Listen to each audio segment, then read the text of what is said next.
नमस्ते दोस्तों, मेरा नाम ध्रुव वर्मा है और आप देख रहे हैं खबरी अड्डा। आज कानून मंत्री रविशंकर प्रसाद भी आईटी सेल के चंगुल में फंस गए। वही रविशंकर प्रसाद जो केंद्र सरकार में कानून मंत्री हैं।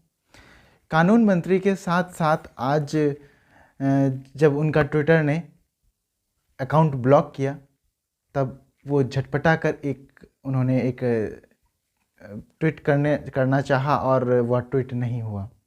तब देखा कि ट्विटर ने उनका अकाउंट ब्लॉक कर दिया है। हालांकि कानून मंत्री रविशंकर प्रसाद ने कुछ 1 घंटे बाद वो सारी जानकारी लोगों तक शेयर की और उन्होंने सब कुछ बताया कि मेरा अकाउंट 1 घंटे के लिए ब्लॉक कर दिया गया था और क्यों किया गया था, यह सारी बात हम आगे बताते हैं। कारण यह था कि अमेरिका का जो सेंटर है ट्विटर का, अमेरिका के ट्विटर ने इनको चेतावनी दी, क्योंकि कहा कि यदि आप यदि गलत तरीके से ट्विटर पर कोई कॉपीराइट कंटेंट डालते हैं। हालांकि मसला ये बहुत पुराना था और ये बात अब जा कर के ट्विटर को समझ आई और ट्विटर ने अकाउंट ब्लॉक कर दिया। हालांकि ये पूरा सिस्टम बहुत दिन से चल रहा था। कभी कभी क्या हुआ कि एक बार ऐसा कंटेंट रविशंकर प्रसाद ने कोई डाला होगा जो कॉपीराइट लगा हुआ होगा। कॉपीराइट लगने के साथ साथ वो जो कंटेंट डाला था उस पर कॉपीराइट था और किसी कंपनी ने उस कंटेंट के बारे में ट्विटर को मैसेज किया होगा, मेल किया होगा और ट्विटर से संज्ञान लेने के लिए इस बारे में कहा होगा। ट्विटर ने इस पर पूरी तरीके से संज्ञान लिया और ट्विटर ने रविशंकर प्रसाद का अकाउंट ब्लॉक कर दिया। ट्विटर ने इसके साथ यह भी चेतावनी दी रविशंकर प्रसाद को कि यदि आप कोई भी कंटेंट अब दोबारा डालते हैं तब आपका पूरा अकाउंट डिलीट कर दिया जाएगा। आपका अकाउंट पूरा जो है, हालांकि ये मसला पूरा क्या है धीरे धीरे हम आपको समझाने का प्रयास करेंगे। हालांकि जो अमेरिका का जो आईटी एक्ट है, जो इंफॉर्मेशन टेक्नोलॉजी का एक्ट है, तो वहाँ का जो उसमें एक डिजिटल मिलेनियम कॉपीराइट एक्ट जो DMCA है, उसके तहत जो भी कंटेंट डाला गया था वो इलीगल था। अब कानून मंत्री ने तो कानून पढ़े हैं, लेकिन ट्विटर का ये कानून शायद उन्हें नहीं पता था और जब ट्विटर के संज्ञान में ये सारी बातें आईं तब ट्विटर ने कानून मंत्री का ट्विटर ब्लॉक कर दिया।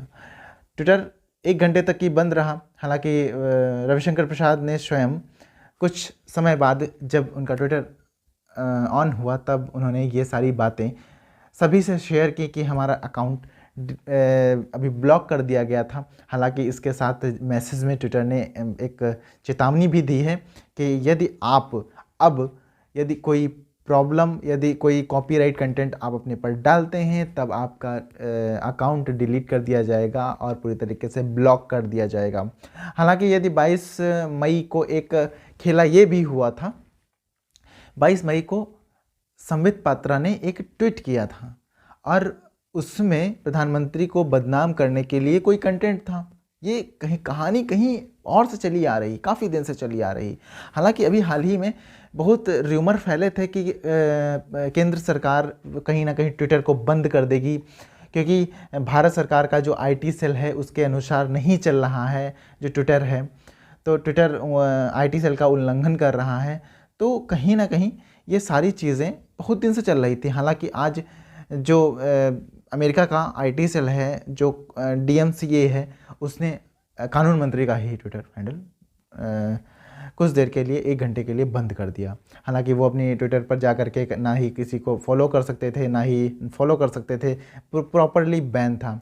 हालांकि ये नहीं पता चल पाया कि रविशंकर प्रसाद ने कोई फॉर्म फिलअप किया है उसके बाद ऑन हुआ है या ऐसे ही अपने तरफ से ट्विटर ने उनका अकाउंट अनलॉक कर दिया है। ये सारी बातें 22 मई को पहले एक ऐसा वाकया हो चुका है। 22 मई को जब संबित पात्रा ने एक कंटेंट डाला कि प्रधानमंत्री को बदनाम करने की साजिश में कुछ कंटेंट डाला जा रहा है ट्विटर पर। हालांकि उस पर संज्ञान ट्विटर ने तुरंत लिया। उस पर तुरंत संज्ञान लेने के बाद जब ट्विटर ने ये सारी चीज़ें वो सारी चीज़ें खंगाली होंगी और कहा होगा वास्तव में ये चीज़ें सही हैं या बदनाम करने की कोशिश की जा रही है या नहीं, तो वो सब चीज़ें कहीं ना कहीं गलत जब निकली तो बहुत सारे लोगों के अकाउंट पर उस पोस्ट के नीचे ट्विटर ने मैनिपुलेटेड मीडिया लिख दिया था। मतलब कि आप लोग गलत तरीके से, आप लोग खुद ही र्यूमर फैला रहे हो। तो ये सारी चीज़ें बहुत दिन से बाउंडर ये फैल भी रहा है और बहुत सारी खबरें भी ऐसी लोग बना रहे हैं, आ रही हैं कि केंद्र सरकार ट्विटर को बैन कर देगी। या तो सब आगे देखा जाएगा कि क्या होता है क्या नहीं होता है। लेकिन यदि ट्विटर ने एक नीचे लाइन लिख करके दी, आपका अकाउंट सस्पेंड कर दिया जाएगा यदि ऐसा कोई कंटेंट ट्विटर पर डालते हैं, तब आपका अकाउंट प्रॉपर तरीके से सस्पेंड कर दिया जाएगा।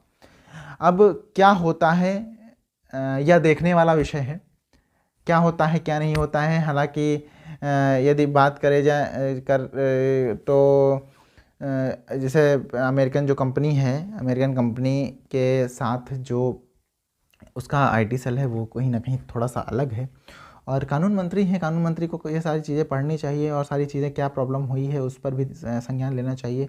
और बहुत सारे लोगों के साथ ऐसी चीज़ें हो रही हैं और आज भी बहुत सारे लोग ये भी कह रहे हैं ट्विटर अनसेफ है। और अब क्या है, ये सारी चीज़ें मैं बयां करने नहीं जा रहा हूँ, लेकिन मेरा मुद्दा था कि आपको खबर बताना। आपको यह खबर कैसी लगी और यह जानकारी कैसी लगी, हमें कमेंट बॉक्स में ज़रूर लिख करके बताइएगा। यदि आपने हमारे चैनल को सब्सक्राइब नहीं किया है तो ज़रूर सब्सक्राइब कर लीजिएगा। तब तक कि हम चलते हैं और अगली खबर की अगली एक अच्छी सी खबर के साथ हम पुनः मिलेंगे। तब तक के लिए धन्यवाद। जय हिंद, जय भारत।